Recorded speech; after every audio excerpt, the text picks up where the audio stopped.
नमस्कार मित्रों, आइए हम अपनी यात्रा शुरू करें उस अमर रत्न को समझने की जिसने हमारी मातृभूमि को गौरवान्वित किया, उस महावीर, पराक्रमी, अद्भुत योद्धा को जिसने भारत भूमि पर जन्म लिया, महाराणा प्रताप। सबसे पहले आपको महाराणा और महाराजा के बीच का अंतर समझना चाहिए। महाराजा का अर्थ है महान राजा जो विशाल साम्राज्य पर शासन करता है, लेकिन महाराणा इससे भिन्न है। राणा संस्कृत मूल का शब्द है जो रण से निकला है, जिसका अर्थ है युद्ध या संघर्ष। अतः राणा का अर्थ है युद्ध का वीर योद्धा या रणभूमि का महान सेनानी। महाराणा राणा से भी उच्च उपाधि है जो एक महानतम योद्धा, अजेय सेनानायक और स्वाभिमानी योद्धा को दर्शाता है। यह छोटा सा अंतर ही दिखाता है कि राजपूतों और शेष भारत के शासकों की मानसिकता में कितना भिन्नता थी।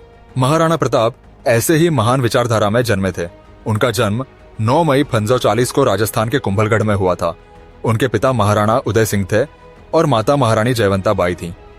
महाराणा उदय सिंह मेवाड़ के शासक थे जिनकी राजधानी चित्तौड़ थी। महाराणा प्रताप को युवराज की उपाधि दी गई क्योंकि वे सबसे बड़े पुत्र थे। उनके बाल्यकाल के प्रसंग उनकी अतुलनीय वीरता को दर्शाते हैं। बचपन में ही उन्होंने एक बार कुंभलगढ़ के जंगल में एक जंगली तेंदुए का सामना किया, जिसे उन्होंने अपने हाथों और मात्र एक छोटे से खंजर से मार गिराया। एक बार शिकार के दौरान एक जंगली हाथी उनकी राजकीय सेना की ओर तेजी से दौड़ा। जहां न अन्य लोग पीछे हट गए, वहीं प्रताप अडिग खड़े रहे। उन्होंने अपनी तलवार खींची और हाथी से भिड़ने के लिए तैयार हो गए। उनकी दुर्लभ साहस और निडरता को देखकर सैनिकों ने स्थिति को संभाला। उनकी बाल्यावस्था से ही ऐसी अनेक वीरतापूर्ण घटनाएं हैं। वे अपने आसपास के लोगों के लिए प्रेरणा का स्रोत थे और सदैव अपने कर्तव्य और मर्यादा के प्रति निष्ठावान रहे। उनके जीवन की पहली बड़ी चुनौती तब आई जब वे 27 वर्ष के थे। 1567 में चित्तौड़ को मुगल सम्राट अकबर की सेना ने घेर लिया। महाराणा उदय सिंह ने मुगलों के सामने आत्मसमर्पण करने के बजाय चित्तौड़ को छोड़कर परिवार सहित गोगुंदा जाने का निर्णय लिया। युवा प्रताप सिंह युद्ध करने के लिए तैयार थे, लेकिन उनके बुजुर्गों ने उन्हें ऐसा करने से रोक दिया, यह जाने बिना कि प्रताप की यह अस्थायी विदाई भारतीय इतिहास को हमेशा के लिए बदल देगी। उसी दिन महाराणा प्रताप ने मौन प्रतिज्ञा ली कि वे अकबर को उसकी इस कायरता के लिए सबक सिखाएंगे। महाराणा उदय सिंह ने गोगुंदा में अपना नया मुख्यालय स्थापित किया, लेकिन 1572 में उनका निधन हो गया।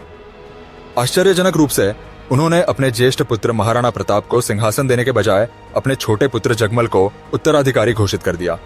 यह एक आंतरिक राजनीतिक कारणों के कारण हुआ था। यह निर्णय महाराणा प्रताप के लिए एक बहुत बड़ा आघात था।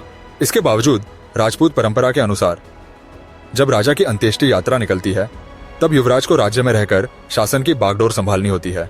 परंतु महाराणा प्रताप एक आदर्श पुत्र की भांति अपने पिता की अंतिम यात्रा में सम्मिलित हुए और उनके समस्त अंतिम संस्कार पूर्ण होने तक उनके साथ रहे। महाराणा प्रताप ने अपने पिता के निर्णय को सहर्ष स्वीकार किया और जगमल को मेवाड़ का शासक बनने दिया। लेकिन मेवाड़ के समझदार सरदारों और मंत्रियों को यह जात था कि अकबर का खतरा अभी भी मंडरा रहा है और केवल एक ही व्यक्ति मेवाड़ की रक्षा कर सकता था, महाराणा प्रताप। इसलिए चुंडावत राजपूतों और अन्य सामंतों ने मिलकर जगमल को सिंहासन छोड़ने के लिए बाध्य किया और महाराणा प्रताप को उनका धर्म याद दिलाया।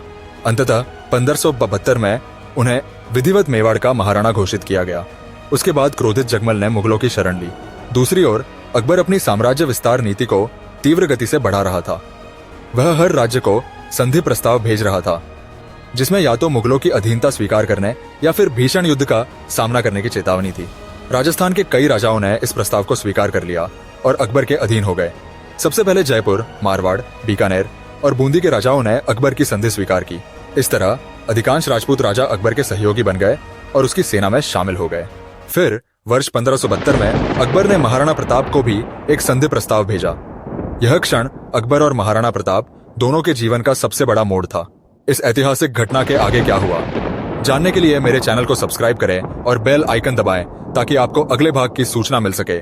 अगर आपको महाराणा प्रताप के बचपन के और वीरतापूर्ण प्रसंग ज्ञात है तो कमेंट में अवश्य साझा करें। इस वीडियो को लाइक करें और अपने मित्रों के साथ साझा करें ताकि भारतीय इतिहास की महान गाथाएं हर किसी तक पहुंच सकें।